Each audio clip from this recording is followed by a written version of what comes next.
Coucou tout le monde, j'espère que vous allez bien. Je vous souhaite la bienvenue pour ce nouvel épisode de Zero Sound, donc le podcast qui vous lie à vos artistes, influenceurs, acteurs, chanteurs, bref, artistes favoris. Aujourd'hui, je reçois quelqu'un d'assez particulier. Pourquoi? Parce qu'il a une double, voire triple, voire quadruple casquette. Je vais m'expliquer, vous allez comprendre. Mais bon, vous avez déjà vu l'affiche. Il s'agit de Philippe.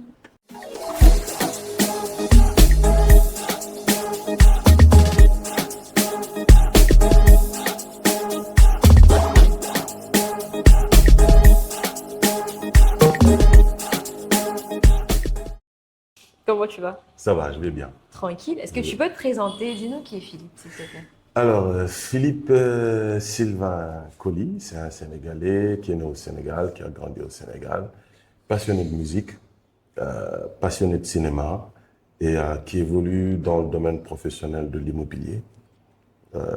Très ouvert, très spontané, qui aime découvrir, qui aime apprendre. Père de famille aussi. Jovial. Je suis quelqu'un qui n'aime pas être dans un mood assez triste, assez négatif. Ouvert, parce que j'aime bien apprendre des gens. Et ensuite, elle est très protecteur. Quand j'ai des gens autour de moi, j'aime bien, à la limite, je reste même très jaloux quand d'autres personnes les approchent. Et puis voilà, c'est comme ça que je fais. Alors, Philippe, tu fais du cinéma, tu fais de la musique, Mmh, tu es dans l'immobilier également. mmh. Est-ce que tu peux nous parler un petit peu de tous ces parcours-là? C'est-à-dire dans le milieu de l'immobilier, je suis banquier de profession. Alors, j'ai été à la banque, j'ai fait quand même une dizaine d'années en banque. Et ensuite, je me suis reconverti, tombé dans le bain de l'immobilier, où j'ai quand même appris à le faire. J'ai été très passionné d'immobilier et je suis tombé aussi sur une belle équipe dans ma profession qui m'ont permis d'aimer ce que je fais aujourd'hui. Dans le milieu du cinéma, je pense que la musique m'a beaucoup aidé parce que je suis quelqu'un de scénique. Dans le départ, j'ai commencé d'abord par faire des doublages de voix pour la boîte de production Marodi. Et de fil en aiguille, ils m'ont remarqué, ils m'ont demandé si j'étais intéressé par l'écran. Bon, j'avais pas trop compris, moi je me disais que c'était juste des trucs en passant. Et apparemment, c'était des séries télévisées, des films et tout. Donc du coup, ils m'ont proposé, j'ai dit oui. Ma première production, c'était plutôt un rôle de figurant. C'était avec Maîtresse d'un homme marié. Maîtresse d'un homme marié, c'était le rôle de Kuka. Si je me rappelle bien du nom, Kuka, oui. C'était un comptable. Et après Maîtresse d'un homme marié, c'était Golden. Une très belle production avec de très grands acteurs, où j'étais directeur de cabinet avec ma grande sœur, bien sûr, Christiane Dumont, et Jules Suleiman. Et après Golden, ma plus grande production où j'étais un rôle principal, c'est Ninki Nanka. Ah, c'est D'abord, vrai, ouais. Ninki Nanka, qui a été très compliqué à tourner. C'était très difficile pour moi parce que c'était la première fois et tout. Les horaires de tournage très compliqués. Mais je m'en suis sorti, je veux dire, les bras hauts. Parce que c'est une production que beaucoup ont aimé, surtout à Ouais. l'international. Ensuite, après Ninki Nanka, j'ai fait Impact. C'est la série qui m'a vraiment fait Le rôle connaître. du méchant. The, The Cherno Seydi. J'avoue que c'est le rôle qui m'a vraiment propulsé, qui m'a vraiment lancé. Et voilà, après, j'ai fait d'autres productions comme Aremer Tchaba, récemment sur Play Game avec Canal+. Et quoi d'autre j'en ai fait quand même. Play Game, récemment Sous le piège qui est en train de passer actuellement. Et d'autres productions qui arrivent. Voilà. On sent déjà de l'expérience dans ce que tu dis, parce que quand on cite les séries, que d'ailleurs la plupart des personnes ont suivi, Mhm. notamment comme tu l'as dit, Impact, la série qui avait fait vraiment qu'on te remarque un peu plus. Ouais. Enfin, il a pas l'air méchant, Philippe, en soi, à la base. Mais dès les premiers épisodes où il est apparu, franchement, et vous nous direz en commentaire, il a géré, il a assuré. Est-ce que tu peux nous dire un petit peu comment tu vis ton expérience en tant qu'acteur sénégalais vivant au Sénégal? Moi, je dis que c'est culturel. Simplement pourquoi? Parce que aujourd'hui, les séries télévisées sont considérées comme du divertissement. Oui, Ça, c'est la première façade. Mais derrière, ceux qui font du divertissement, pour eux, c'est une profession. Pour certains, d'autres, c'est une passion. oui, Moi, c'est une passion. Et dans cette passion, je travaille avec des gens, ce qui fait que ça devient très sérieux, parce que c'est notre parole qui est à l'œuvre. Ce c'est sont ça. des contrats que tu signes, donc ce n'est pas de l'amusement, c'est quelque chose de très sérieux. J'ai déjà été interpellé sur ce sujet parce que j'avais fait une série qui s'appelle Tentation, où j'avais montré mon torse et tout, et ça a créé une grosse polémique sur Facebook et tout. disant que oui, je suis dans le milieu gospel et puis je ne dois pas m'appesantir ou bien même me diriger sur certains actes à la télé. Je leur ai dit que j'étais d'accord. Mais si aujourd'hui, c'est pour défendre, c'est pour parler de certaines choses qui protègent aujourd'hui l'humanité, moi, je suis prêt à le faire. Et c'était pas évident. C'est pas facile du tout parce que on devient à la limite très fragile. Très fragile. Vulnérable. Ouais, très vulnérable. Dès qu'on fait un faux pas, ben, En fait, on est on est comme sur un la peu table. à la merci. Ah oui, C'est comme si vous vous sentiez à la merci du grand public. oui. Parce qu'on est suivi, hein. On ne peut pas se cacher ici. Ne surtout pas dire, ah non, personne ne m'a vu, mais plutôt dire, je n'ai vu personne. Ouais. Moi, je pense que c'est, on ne peut pas se cacher ici au Sénégal. Quoi que ce soit que vous puissiez faire, vous pensez peut-être être à l'abri des choses, mais les gens vous regardent, les gens vous observent, quelle que soit la génération ou la classe de personnes que vous côtoyez. Aujourd'hui, un directeur de banque ou bien un directeur dans une grande structure, vous ne savez pas s'il est sur TikTok ou bien qu'il regarde des séries, vous ne savez pas. Et aujourd'hui, vous allez vous mettre en entretien, ben, il vous regarde, il vous reconnaît. Ouais. C'est lui qui est à la télé, ah ouais, vous faites ça. Est-ce qu'il est assez... Sérieux. Est-ce que tu as une anecdote par rapport à ça, dans ce milieu, à laquelle tu as été confronté, où tu t'es dit, bon, c'est vrai que c'est pas évident. Là, tu t'es rendu compte réellement dans quoi tu t'embarquais.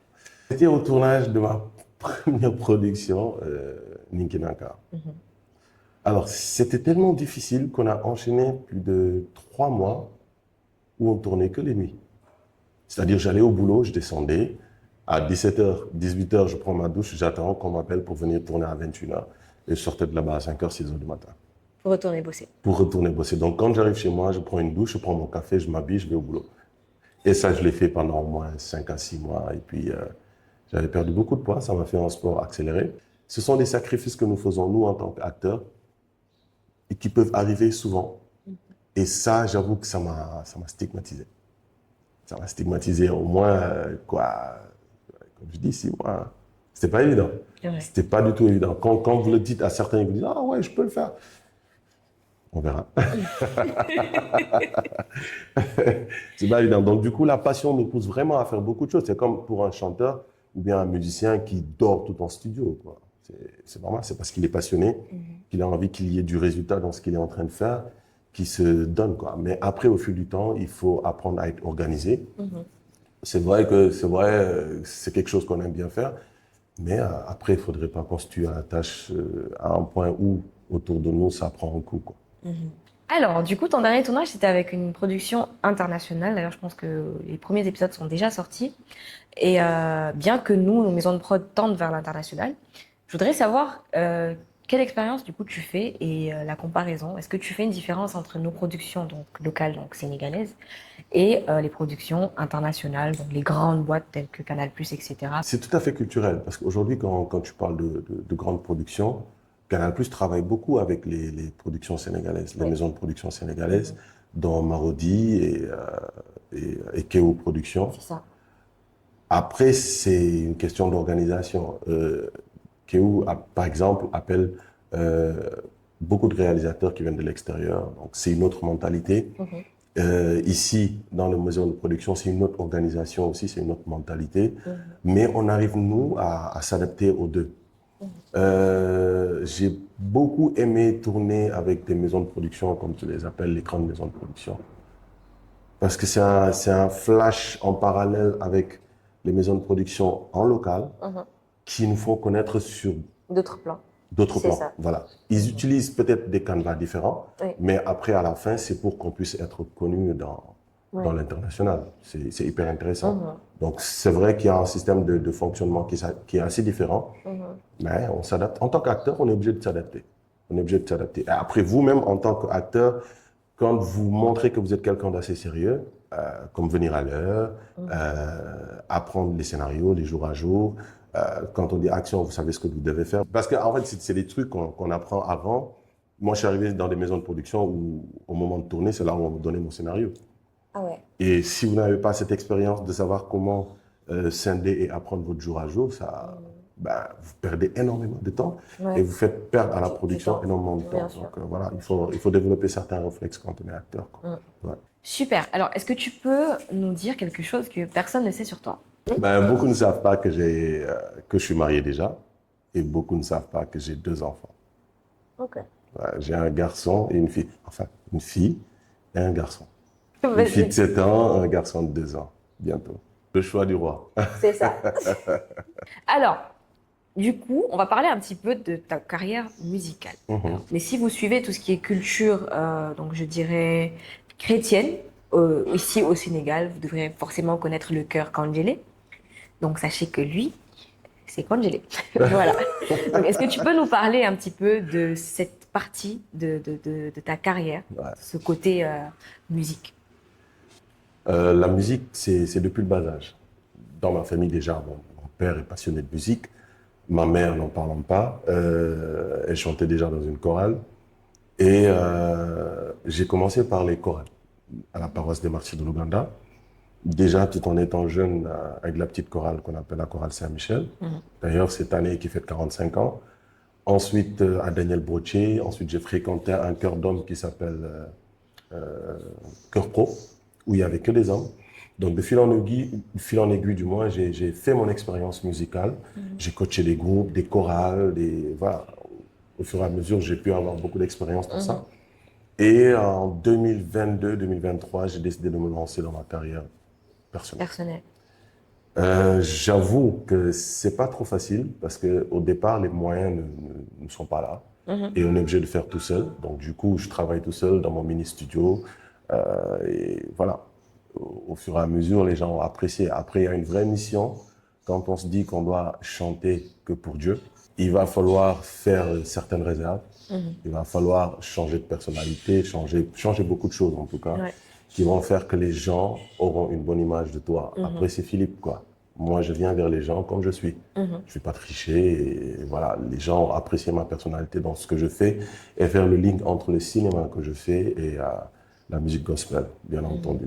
À ce jour, j'ai eu 2 singles, 2 titres Mhm. qui je rends grâce à Dieu que les gens apprécient.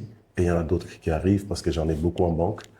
Et j'espère que le Seigneur me pourvoira et m'aidera bien sûr dans ce Amen. que je fais. Quel conseil tu pourrais donner à toute personne qui voudrait justement avoir le même parcours que toi, que ce soit en musique, que ce soit en acting, voilà. Il faut déjà être patient parce que c'est beaucoup de boulot. Il faut aller se cultiver, que ça soit dans le cinéma, que ça soit dans la musique. Ne soyez pas pressé pour rien du tout. Si vous avez encore la force et le temps, prenez le temps de le faire. Et ensuite, remettez tout à Dieu. Parce que si vous ne remettez pas tout à Dieu, vous ne serez sûrement pas organisé. Si vous êtes organisé dans tout ce que vous faites, vous pourrez gérer plusieurs choses. Mais si vous ne l'êtes pas, c'est gâté. Donc patience, cultivez-vous et remettez tout à Dieu. Je vais chanter une chanson que mon fils adore, c'est mon dernier single. Vous pouvez le voir sur YouTube, vous tapez juste Philippe Colly. Et ça fait Tu es, oh la source de ma vie, laisse-moi m'approcher. Oui, j'ai soif de toi, laisse-moi m'abreuver à cette source qui ne tarit jamais. Oh, oh, à cette source qui ne tarit jamais. Alors, du coup, ce sera tout pour aujourd'hui. J'espère que vous avez apprécié cet épisode-là. Je vous dis à très bientôt pour le prochain épisode. Et du coup, je remercie nos partenaires, donc, qui sont Studio Nessa, Glowing et Infinity Sounds by Centre du Monde. Je vous souhaite de passer un excellent week-end. Et j'étais avec Philippe.